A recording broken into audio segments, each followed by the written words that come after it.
afternoon, everybody. Can everybody hear me all right?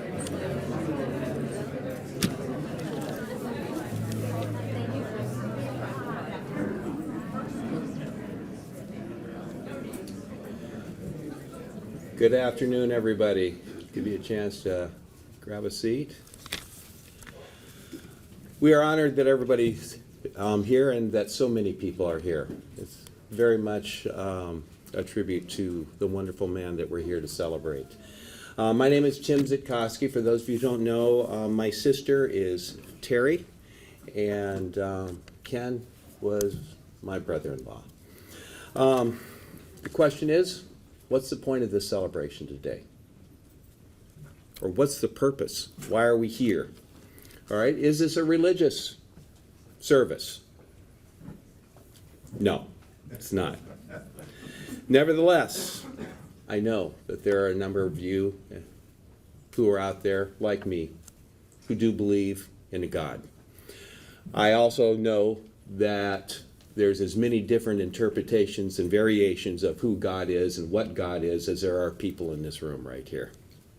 So, let me assure you that the God that I serve and believe in is sitting here celebrating with us. And they are looking forward to hanging out with Ken in person. Now, is this a celebration? Yes, it is. But it's okay to be sad. I retired 5 weeks ago, and it was my dream to spend at least 10 to 15 retirement overlapping years with Ken, where I could play golf, watch movies, go to Sun River, travel, and just hang out with a person who has become one of my closest and dearest friends. I can hardly think of anybody on this planet who I enjoyed spending time with more than Ken. While it's okay for us to be sad, it's also okay for us to celebrate. About 30 years ago, I was listening on the radio, and a couple of guys were talking about Sammy Davis Jr., who had just passed away. And the first guy said, "What a tragedy. Sammy died at age 66. And the other guy sitting next to him said, "I'll take that. 66 Sammy Davis Jr. years, over 90 of it just about anybody else." Ken left us too short, but I'll take 71 Ken Nelson years anytime. Our most important task today, and what we're going to be doing today, is to share the story of Ken. I teach history for a living, did. And we are going to share the history of Ken. We are going to share the history of a life well lived. Ken Nelson was my friend. Ken Nelson was my brother. And I love Ken. We are going to start with a poem. And this piece was by Jan Richardson, and it's going to be shared by Ken's sister, Jeannie Sample.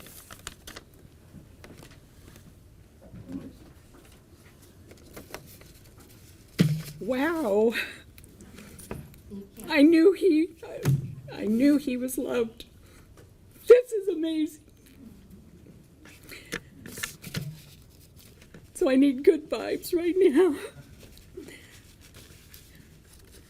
This is a blessing for the brokenhearted. And it doesn't rhyme, but it makes sense. Let us agree, for now, that we will not say the breaking makes us stronger, or that it is better to have this pain than to have done without this love. Let us promise we will not tell ourselves time will heal this wound, when every day our waking opens it anew.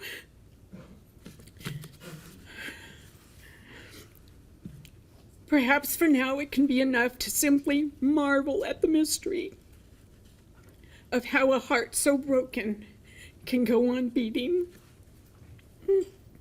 as if it were made for precisely this, as if it knows the only cure for love is more of it, as if it sees the heart's sole remedy for breaking is to love still, as if it trusts that its own persistent pulse is the rhythm of a blessing we cannot begin to fathom, but will save us nonetheless. Thank you for loving my brother.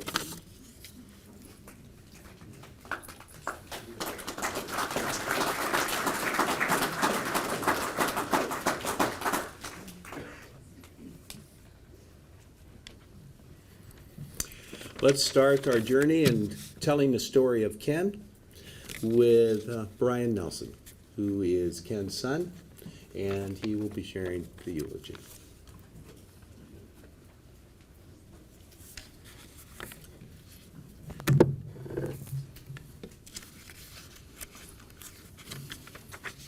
Kenneth Eugene Nelson was born on December 21st, 1951, in the small Seventh Adventist enclave of Loma Linda to Stanley and Marilyn Nelson. His sister Mary Jean was 2 years old. His father was a plumber, and his mother a medical secretary. Ken was a sweet and sensitive child with an inquisitive mind and precocious ability to interact with adults. Ken excelled in academics at Loma Linda Elementary and later at Loma Linda Academy. He spent his summers working alongside his father, first as a plumber and later as a general contractor. Ken took pleasure in meeting and exceeding the expectations of his parents. Ken began to separate from the comforts of Loma Linda family life when he moved away to attend Pacific Union College in the Napa Valley in 1969. Science and music dominated Ken's collegiate life. He was a devoted student, excelling in the structure of academia, but his real passion was for music. He joined the exclusive Vox Pro Musica Ensemble, a now 130-year-old choral group, singing tenor and performing throughout the U.S. and internationally. Life really began to take shape when Ken's cousins, Laurel, Orly, and Ted, convinced him to take his final year of college abroad at Atlantic Union College in South Lancaster, Massachusetts, where he was to meet his future wife, Terry Zitkoski. Ken met the beautiful 19-year-old Terry when he was 22, and 1 year later, they were married in 1974. By this point, Ken had been accepted back to his hometown of Loma Linda for medical school at Loma Linda University, and he and Terry moved back to California to start their family. In the year of Ken's graduation from medical school, Terry gave birth to Stanley Eugene, better known as Gene, in 1977. During his medical education, Ken developed a passion for women's health and fell in love with the multidimensional fields of obstetrics and gynecology. He applied for residency and matched into the OBGYN program at Glendale Adventist Medical Center in 1977. Despite the rigors of his medical training, Ken and Terry added another to their growing family when Melissa Suzanne was born in 1980. Ken graduated from residency 1 year later and was free to pursue his career in full. Not quite yet confident in his surgical abilities, Ken sought out his first medical practice in Walla Walla, Washington, where he found a local gynecologist willing to mentor him in his surgical skills. While Ken continued his training, Terry made their home and cared for their 2 children, and later surprised Ken with the announcement of a 3rd child on the way. Their family was completed when I was born in 1983. In 1984, one of Ken's friends and colleagues from medical school, Mike Jones, asked if Ken would consider taking a soon-to-be available practice working at the same hospital in Placerville, California. Ken accepted the offer, and the family moved back to California, where Ken would remain for the final 40 years of his life. Mike and Ken built their practices side by side and brought their similarly aged families together for the bulk of both families' early life, sharing in education, camping, houseboating, sports, and music.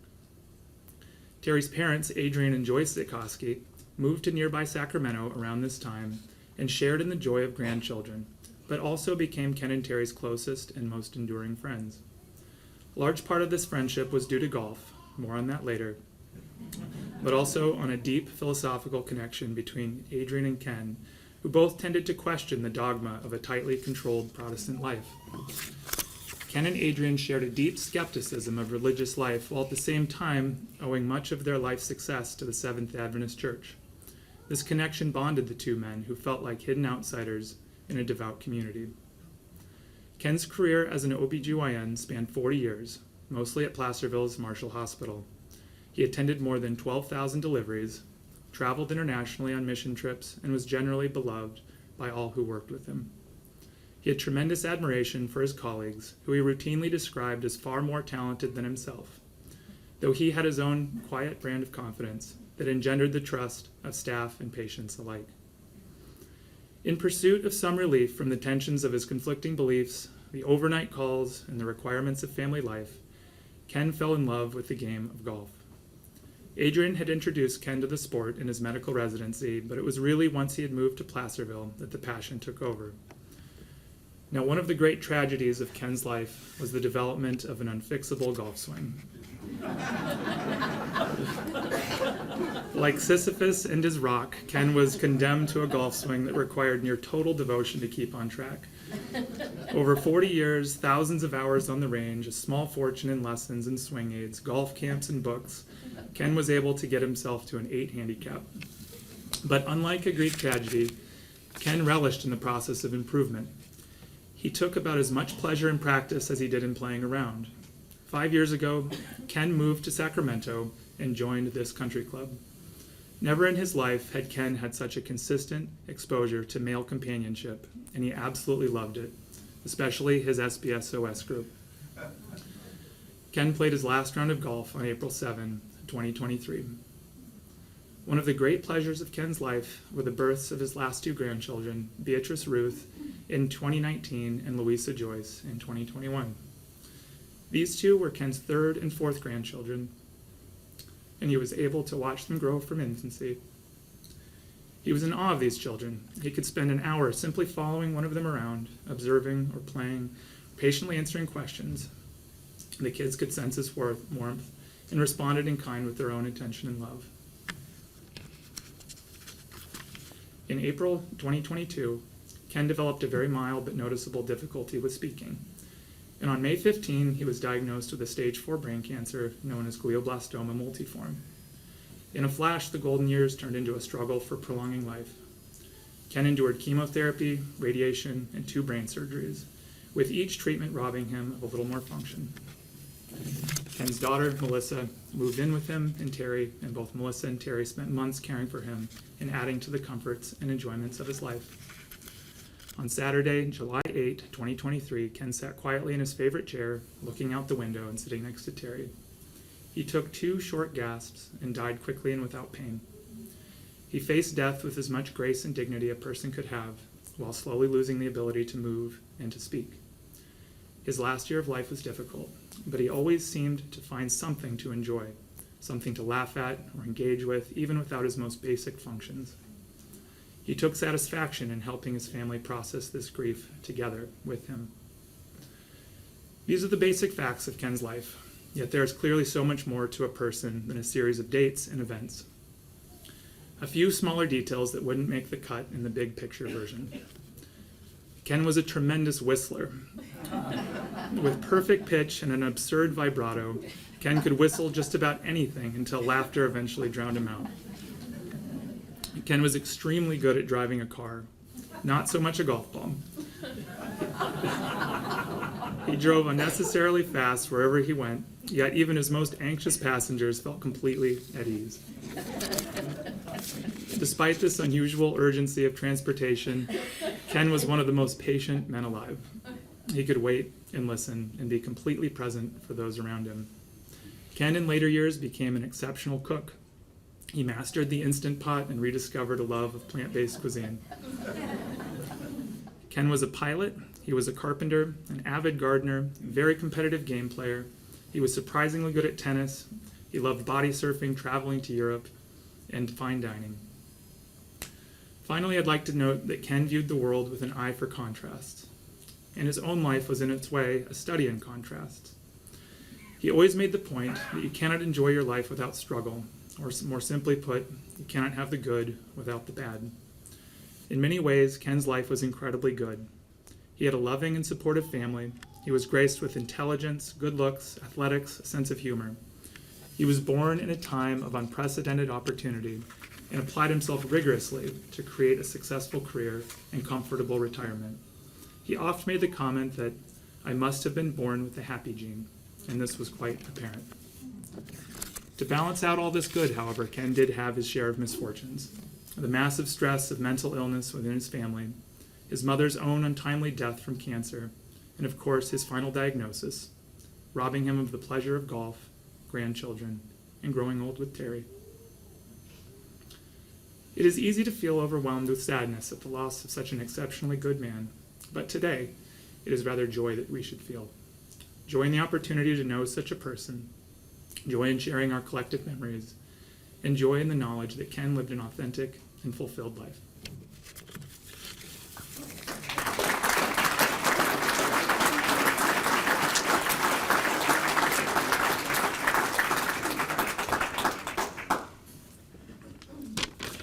Music was something that Ken was very passionate about, and there was so much pride when he was able to watch Melissa perform. The last amount of time decent amount of time that we got to spend with Ken was this last May when he came to Monterey Bay Academy. And I invited Melissa to come and perform with Monterey Bay Academy students. And it was a wonderful weekend, wonderful time. And so we'd like to spend some time with music right now. And one of his favorite pieces was Pieyesu. The version that we're going to see a recording of is Pieyesu from Foray. It's Requiem. This is a piece that Ken loved in particular. He enjoyed the organ and the voice together. So, without any further ado.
I knew I'd screw up in this performance in some way, shape, or form, and I just did. I forgot to introduce. That was Melissa singing.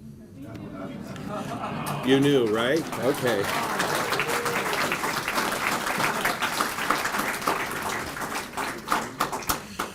About 3 weeks ago, Terry and I were sitting on my couch down at MBA, and we said, let's plan what we're going to do for a memorial service. And so we came up with ideas, and one of the things we both kind of quickly left in terms of not wanting was an open mic. And so we said, yeah, that would be wonderful, but no. So what we did, and this is probably the teacher and Mr. Z wanting to control everything, said we'll control our own open mic. So we have selected 4 people to tell stories about Ken. And I'll introduce the first one. Is somebody I've known for his entire life. His name is Tracy Zitkoski, my brother. And he was also a constant golf partner with Ken. And so he's going to tell stories about Ken and the thing that brought him some of the most joy in his life, and that was golf.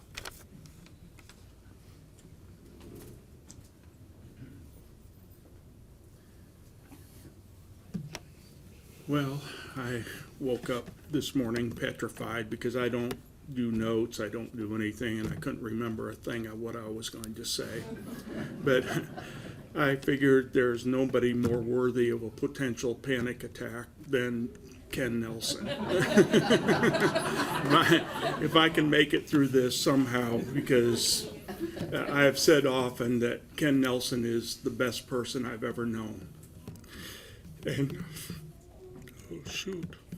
Anyways, this is ostensibly about golf, but in that theme, my wife would often tell me that when Ken would talk to her, he made her feel like she was the only one in the room.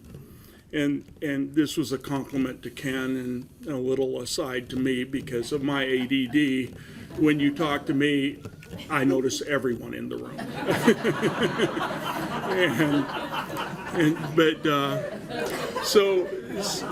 So to golf, Ken and I have an extensive history. It is amazing that we played golf almost 50 years together. And it's amazing that we remain passionate about the game. Brian alluded to this in the eulogy. We spent enormous amounts of money on the best equipment and the best golf balls and lessons and hours at the range and all these things, and remain solidly mediocre. But yet there was a thing. Ken and I loved to play golf together. But make no mistake, we desperately wanted to beat each other. We were very competitive, and we enjoyed winning. And even in tennis, before golf, when we used to be able to run, we competed heavily at that. If it was board games, we competed at that too. We even descended into a debate one time about whose rear end was bigger. And it was a $5 bet, and Ken lost. Mine was 1/2 inch bigger, and Ken was distraught. He said, "I lost $5 and only 1/2 inch." So, anyway, so early history of golf with Ken. Ken had, when he started playing, the most bizarre stance I'd ever seen in my life. He couldn't have replicated it from somebody else. There was just nothing like it. But he would literally, as the ball's addressed here, he would stand with the club out here like this, and so the club had to be at a 45-degree angle back there, and somehow he would hit the ball. But lest I be unkind to Ken, my swing was often described as an act of violence, and so Ken and I actually, it was unbelievable hand-eye coordination for both of us that we were able to strike the ball at all with our swings. So, but in the vein of our competitiveness, my dad would play in the group, and Ron Thompson, who's here, he some years into it, he joined and was playing with us often, and then Brian later on. But in those early years, somebody introduced the term Schadenfreude in there. And this was kind of a chuckle to us, because Schadenfreude means the secret delight in the misfortune of others. And we would laugh about this, because in golf it's not proper to openly celebrate when your playing competitor has hit a ball out of bounds or something that would cause you to win. But we knew that was secretly going on. And Ken had, in the early years, he had this most bizarre ball flight that you've ever seen. I would stand behind him, and he would hit a ball, and it would immediately start to slice toward out of bounds, trees, water, some sort of trouble. And of course, I'm already thinking one stroke penalty, maybe stroke and distance. You know, I'm going to get ahead here. But inexplicably, the ball would defy the law of physics. It'd be going this way, and then it would turn back. I've never seen anybody do that. And it would land safely in. I used to whine and complain to him about that all the time. How do you do that? So as our golfing went on, about 20 years into our golfing careers, it was probably in the mid-90s, Ken had another barrier, and that was breaking 80. I had done it already, so that made it tougher for him, because I had already accomplished this, and he hadn't yet. And I remember being in Arizona and Scottsdale, and we were playing some desert course down there, and Ken on the front nine was on fire. I mean, he was hitting every shot, and he shot an even par 36 on the front nine, and this was going to be it. This was the time. But, you know, he kind of came back to earth on the back nine, and he was kind of going along and doing his thing, but still, hole 18, all he had to do, double bogey or less, and he shoots 79. And Ken and I both had an array of bad shots that we hit, but there was some that were not in your repertoire, but Ken all of a sudden pulled a snap duck hook, which he doesn't usually hit, and it went sailing into the rocks and cactus and stuff in the desert, and you know the end of this story. I mean, he pinged around there for a while, and you know, a triple bogey later, and he did not break 80.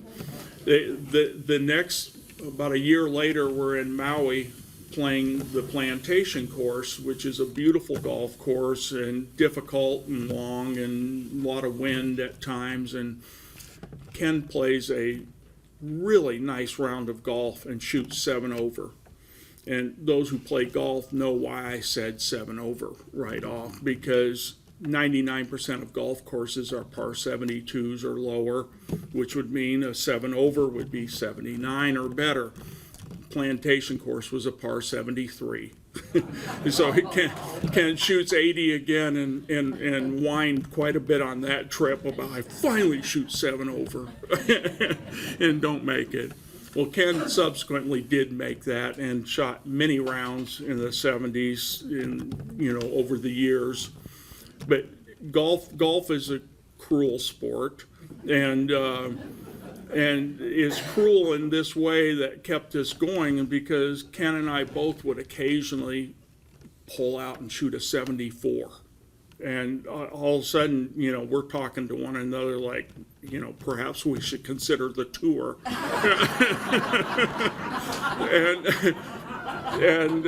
But then cruel fate would hit you with a 89 on the next round. You can't hit the ball and can't do anything.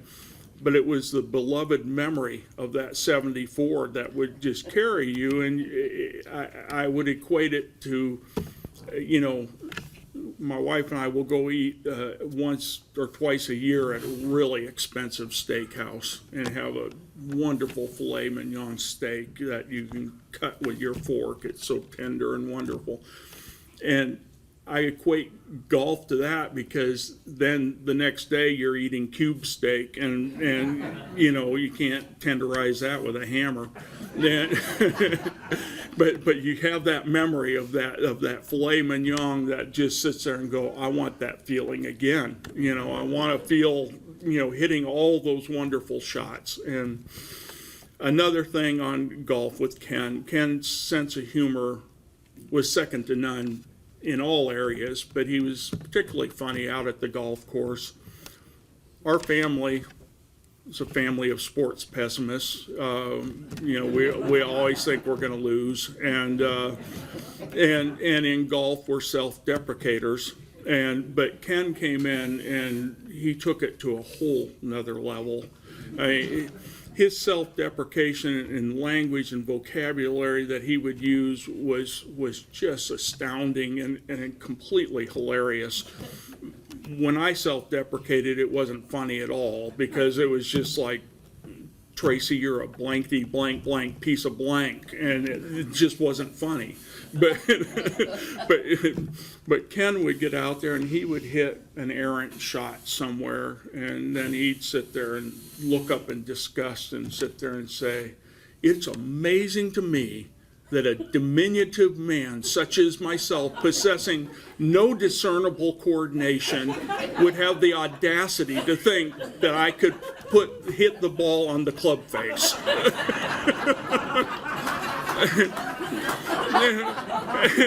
And this entire round would go like this, and he would describe the ineptitude of his golf game completely throughout the round, and it was just such a joy.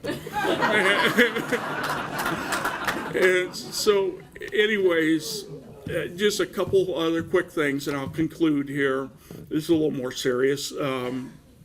Ken and I would be countless hours of driving to golf courses, various places, which would leave time for long discussions, sometimes debates about things.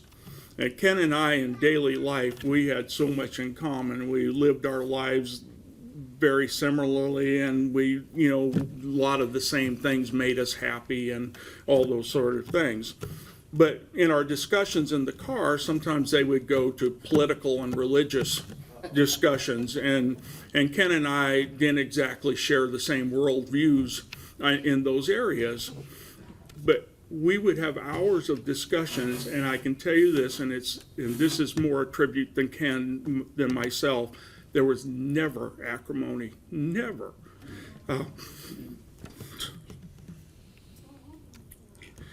He was the kindest person, and you know, I would sit there and I would lay out what I thought a beautiful, articulate way, my thoughts on certain issues, and he would listen carefully.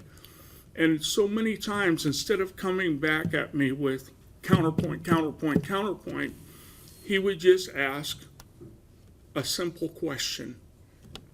And I'd immediately answer that thinking, oh, that's simple.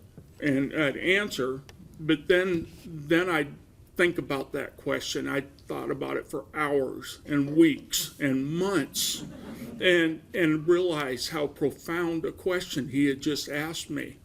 And it would sometimes it would change my position on what I was thinking. Sometimes it would just make me think harder and develop more where I was at.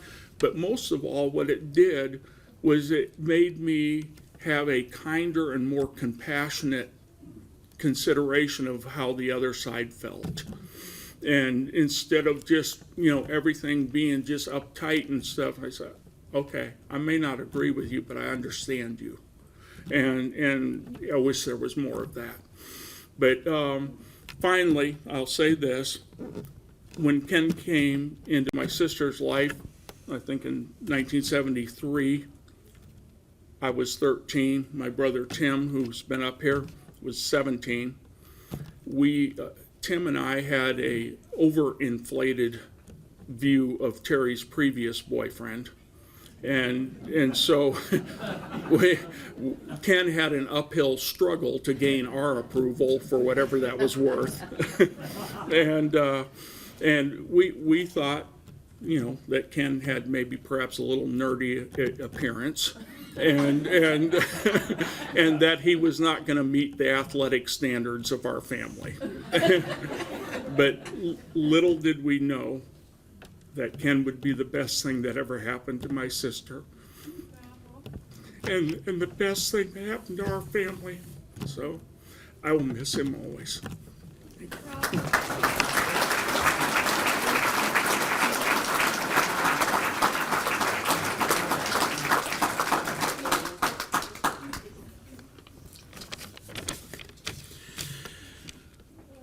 That was Ken the golfer. Our next selection is Ken the family man. And I've asked Tony to come on up, son-in-law, and to share about Ken and what he meant to our family.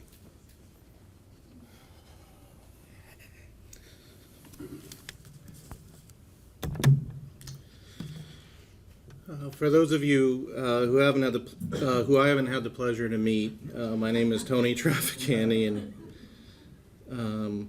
I am Melissa's husband, Ken and Terry's son-in-law, and I have the distinct privilege of speaking about Ken the family man.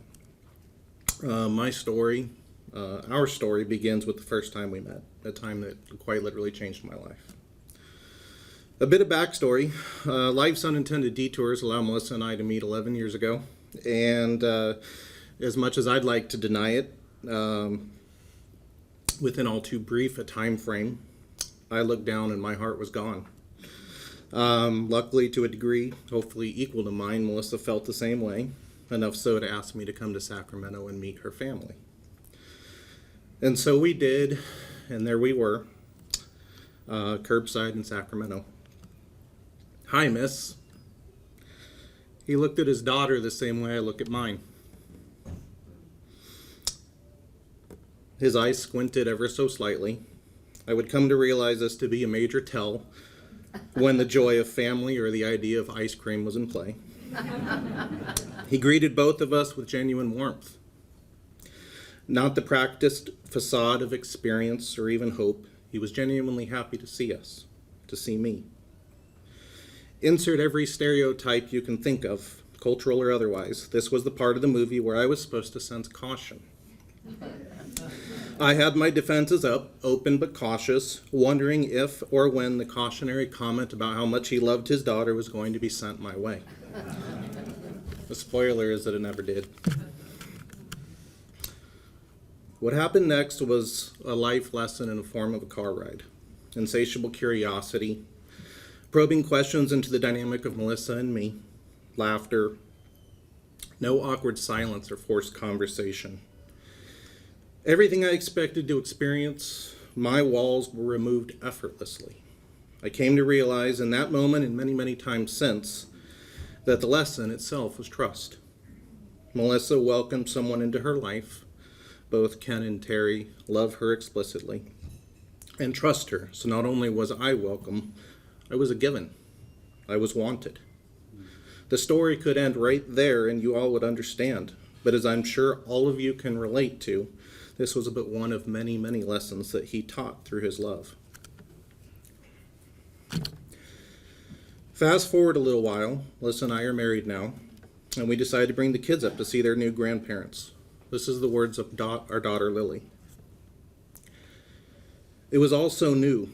Whenever we would go over to someone's house that we were to meet, who we were meeting for the first time, we would always want to stay by you, Dad. But when we got there, to their house, they were so welcoming. One time I cut my finger. Ken bent down, looked at it. He pulled out his wallet. He reached in and pulled out a Band-Aid. He took care of me. For the first time, we wanted to spend more time with other people than we did with you guys. More lessons in trust, more lessons in love. We all were wanted. The story continues with thankfully more of the same. Bike riding and tubing in Sun River, Brian and Sarah's wedding, holding Beatrice and Louisa for the first time, turning on the Dodger game in Palm Springs and talking baseball with Gene, hosting Thanksgiving this past year for the extended family. As the family grew, there was Ken, the gatherer, the facilitator, the father becoming the beloved grandfather we all were wanted. And when life took its most unfortunate turn, what Ken wanted was a celebration. He wanted to hear his angels sing. Melissa's voice filled the rafters. Her voice filled his heart. Their embrace was one of pure love and gratitude, and then we celebrated her. We celebrated him. We celebrated life. We celebrated laughter, joy. We are family. It was Andre Guide who said, "Complete possession is proved only by giving. All you are unable to give possesses you." The life lesson that began in that car ride so many years ago brought this quote into focus for me. Ken gave all. Unconditional love, trust, a safe place to rest your head, a thoughtful response that ended up being the advice you didn't know you needed. Unshakable faith in a baseball team that gave him every reason to become a Giants fan. We're all here because Ken gave of himself. We all miss him so very much because the burden of expectation was never present. He wanted moments with all of us, his family, no conditions or pretense or guilt, just a moment, any moment with any one of us. Ken, the family man, cared for all of us through how he carried himself, through warmth and help in time of need, and through advice he gave without actually telling us what to do. The hardest part is we know what we would say to comfort us right now. We know what he would say to comfort us right now. We know what he would do to bring us closer together, and we know how he would effortlessly make us feel better. We just want more time. Thank you, Dad. We are grateful.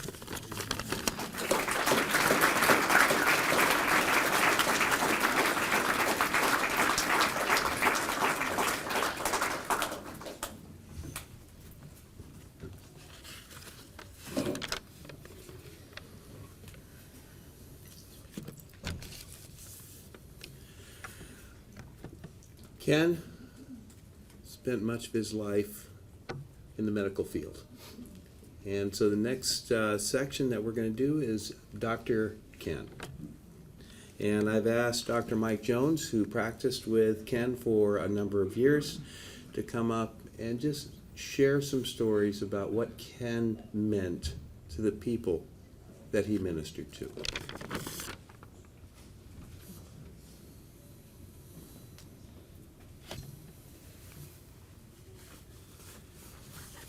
So I was tasked to talk about Ken the professional. It was interesting because in trying to think and reminisce, I came to two interesting realizations. One is you cannot separate Ken the professional from Ken the man. He was exactly the same person as a professional as he was as a person. And you've already heard all his attributes. That's the way he was. And we'll touch on that more in a minute. The second realization was my introduction to Ken was not in a professional way. I didn't meet him as a doctor. I met him as a landlord. Terry remembers this. This was before they were married. Janine and I were given the job to manage 20 apartments in Loma Linda, owned by a physician who was often in the mission field. And Ken was one of the tenants. The interesting part of this was before you were married. This was like October of '74. That's almost 50 years ago. The interesting thing was, every month, Janine and I waited with anticipation. We didn't have electronic transfer of money and so forth, so the checks had to come to us. And we didn't like the mail, so we asked that they would be brought. So guess what Ken would drive up in every month? A white 240Z. We thought, this is one rich, classy dude. And he was. And he was. In those brief moments of conversation and stuff, I realized that he had an interest in women's health care. Now, I was several classes ahead of him, so I went off to Glendale Adventist Medical Center and started a residency. And the director there gave me the responsibility to go back to Loma Linda and do recruiting. Well, I already had somebody in mind because he was already interested. I just had to convince him our program.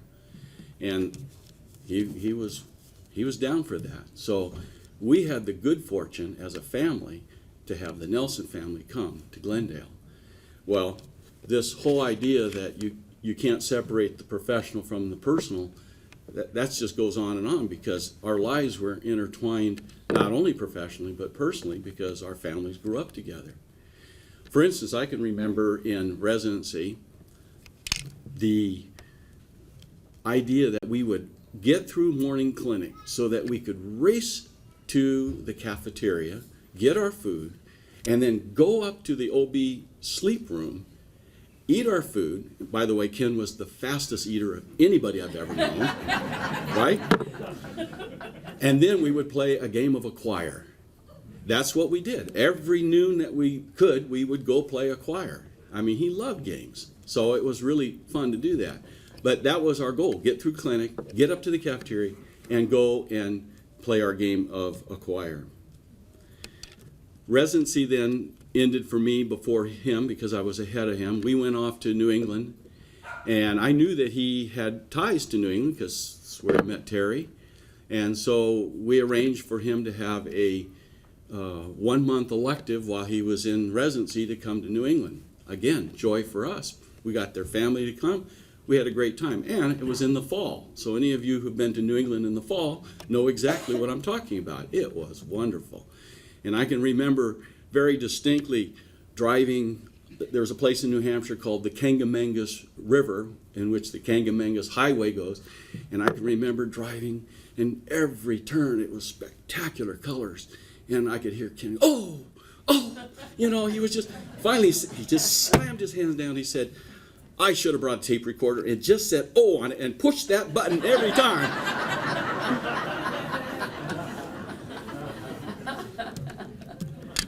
So our journey got us back to California, to Placerville. Our goal always kind of was to try to get our friends to practice. I mean, all of you know that. That's what you want. But we got back to California in 1982. And there was a woman OBGYN there named Mary Nearing, for those who remember her, who had decided she was going to relocate to Washington. Well, Ken was in Washington. He was at Walla Walla. So as soon as I heard that, I went right to her and I said, do you have anybody in mind to take your place? She said, I haven't started yet. I just made the decision. I said, please hold off. Just give me one day. So I called Ken up. I said, Ken, you want to come back to California? You bet I do. So, I mean, this was literally in the evening. The next morning, he had canceled his office, got on a plane, came down, looked at the situation, talked to the doctor, negotiated, and if I remember right, he was in the airport at Sacramento, made the decision, called, and said, I'm coming. I mean, that's decisive, isn't it? That was amazing. Our Marshall years were good. I don't know how many of you read on the Caring Bridge thing my comment about him being the perfect partner. I mean, if you could design somebody, he was it. Kind and loyal and caring. And in fact, when I would leave, and he was the one taking care of my patients, perfect confidence. They were always well taken care of. And they loved him. So it was really a terrific thing for me to have him as a partner. During this time at the Marshall years, occasionally I would go on a medical mission trip. One time we had planned to go to Malawi. And I said to Ken, why don't you join us? And I didn't think he would, jump at that, but he was just so anxious. And what it turned out was he rose to the occasion of the challenge of bush medicine. It was interesting. We didn't have diagnostics. We didn't have therapeutics. We had to bring our own medicine. We had to bring our own suture. But he loved that. He loved the challenge of doing that. And I think he had a good time. You can attest to that, yeah. I wrote some notes just so I wouldn't forget here. Sorry.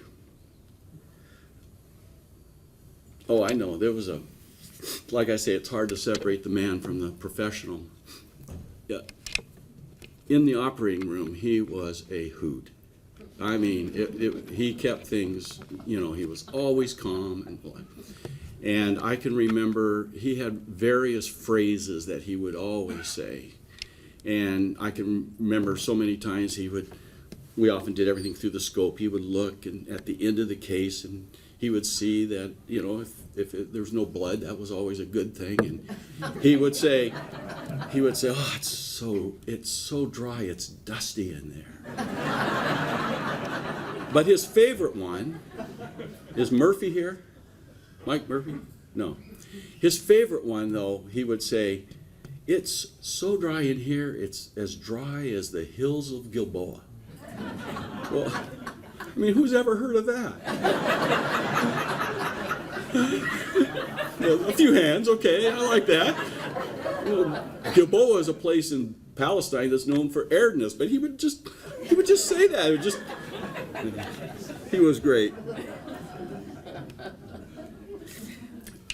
I want to also remind those of you who are nurses and stuff that often they would get Ken and I mixed up in terms of they would call me Dr. Nelson, they would call him Dr. Jones, and you know, I took it as an honor, I took it as a compliment.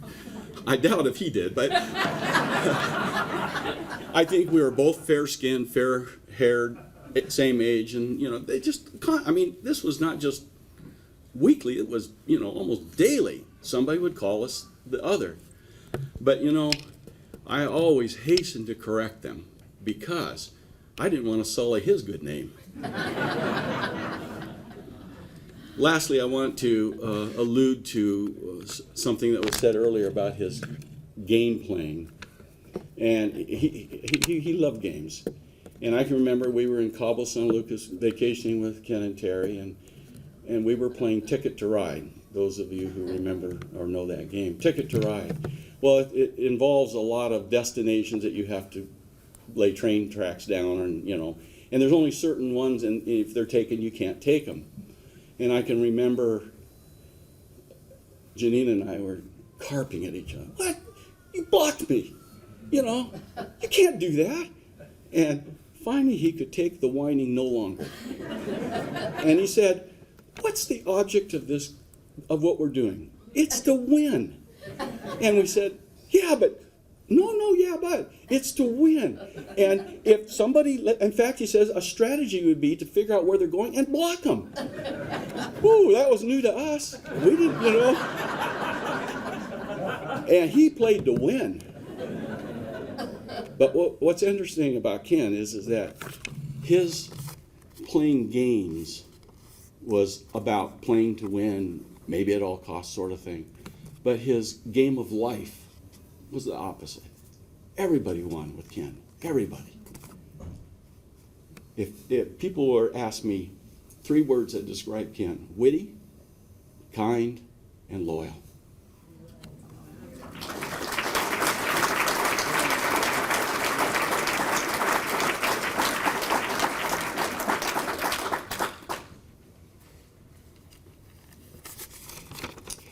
Thank you. Quick side note, by the way, I have seen the hills of Gilboa. And as I stood staring at those hills, you're right, Ken, they are dry. So, we'd like to conclude this part of our service today with Matthew. And Matthew is Ken's nephew and my son. And Matt is a writer, and he has been given the task of kind of pulling things together and talking about Ken. Ken is, as you figured out, is one of the funniest people that we've ever known. But he's also one of the most empathetic and kindest people that we've ever known. So I've asked Matt to come up and just kind of share about this really funny, empathetic man.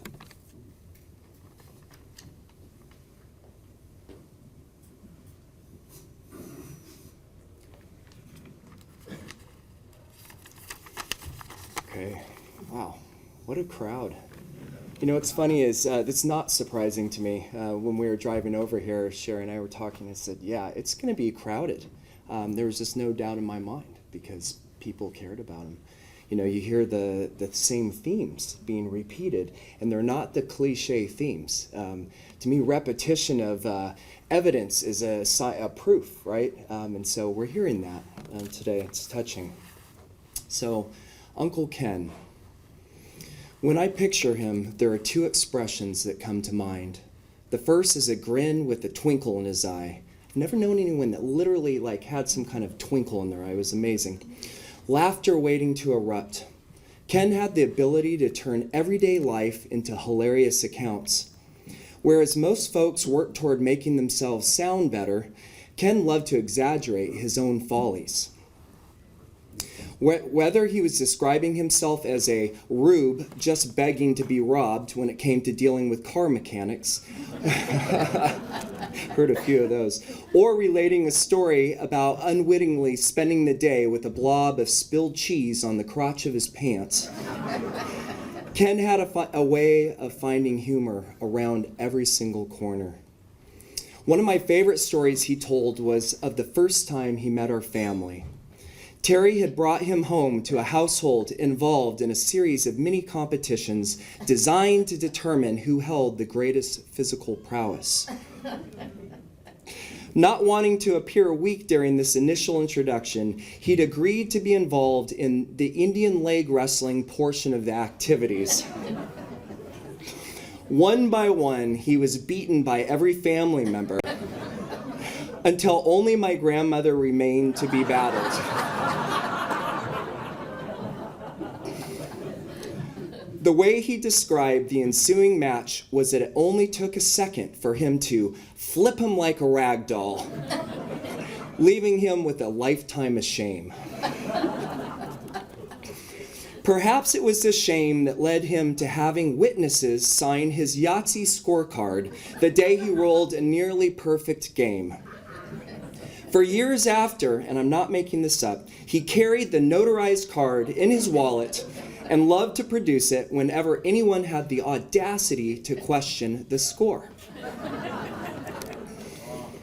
To put it simply, being around Ken was fun. Whether eating out, golfing, traveling, or even stacking wood, he managed to see reality through a lens of warmth and witty cheer, a perspective he had the unusual talent of sharing with those around him. I can almost hear him laughing now, and were he here today, I'm sure he'd have that trademark grin and twinkle in his eye.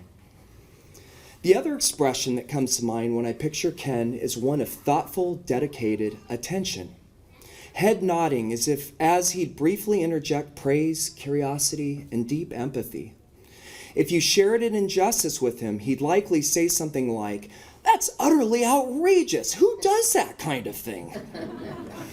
Ken had a way of making people feel truly heard, special, like they were the most important person in the room, as we've already heard today. Along these lines, after I got involved with medical education, Ken would talk to me for hours about the angles and possibilities, all the while telling me things like, "Matthew, I think you're really onto something here. This is huge." Coming from him, this praise was priceless. Equally moving to me was the fact that he would share his own vulnerabilities. From descriptions of sleepless nights worrying that he had accidentally harmed a patient, to confessions about still feeling like a child around his family, even though he was a middle-aged man, to acknowledgement of ways in which he had wished he had been a better parent. Ken kept it real, down to earth, humble despite having all the reasons in the world to brag and dominate social situations. He knew how to create spaces for authentic human connection. And on a sidebar, I just thought of it on the way up here. He was a terrible insomniac, something that we shared. It's just a horrible affliction. And we both would eat ourselves to sleep. A great habit, right? And so he and I would occasionally run into each other at like 3 in the morning in the kitchen. And we both had a love of peanut butter and applesauce on toast, which apparently is an odd dish. To me, that was just a normal thing. But we would sit there and eat that, and I think I had some of my favorite conversations with Ken while we were spilling food on our chests at 3 in the morning. Just such an authentic man. So, I've described Ken's incredible ability to laugh and listen, but there is something more I want to share, something perhaps even more profound for me. Ken was always available when I needed him. I can only imagine how challenging it must have been to be the one physician in the family. Yet, not once did he seem put out when I'd call and ask for advice. For example, when I began struggling with anxiety and depression in my early 20s, we talked at length about possible medications and alternative pathways towards healing. When I found myself trapped in a cycle of addiction and desperation following some heavy trauma, he guided me through the process of weaning off horrible medication and finding healthy alternatives, never once judging me as being weak, never once betraying my confidence. When I suffered from chronic pain following a vasectomy, I wasn't sure if I was going to include this one, but I did. He was the one who did extensive research on my behalf and eventually guided me towards a reversal. My children literally have Ken to thank for their lives. When my late wife Danae became pregnant, Ken would answer her calls and soothe her anxieties even though he wasn't her doctor. He even brought her into his office after hours once so that we could see baby Finley in an ultrasound. He got mixed up on the machine too. I was like, do people normally do this for you?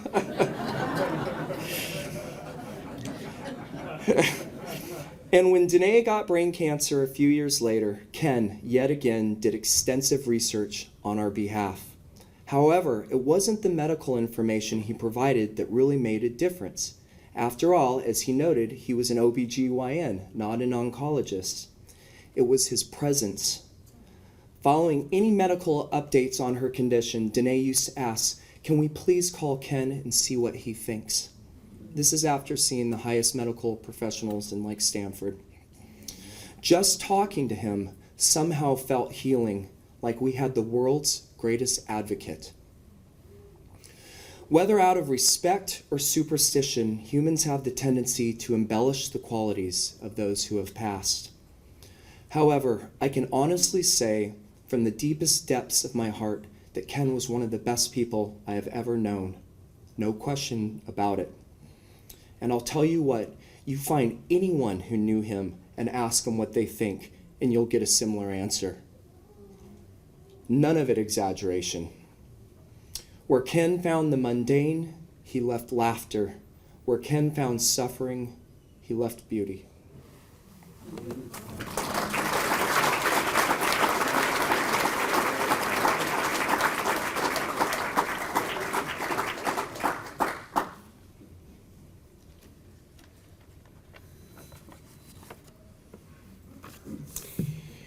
We now have a poem that was written by Ken's cousin-in-law, my cousin, Jackie Randall, and I'm not sure who's reading it. Jackie is reading it. All right. So, Jackie, come on up.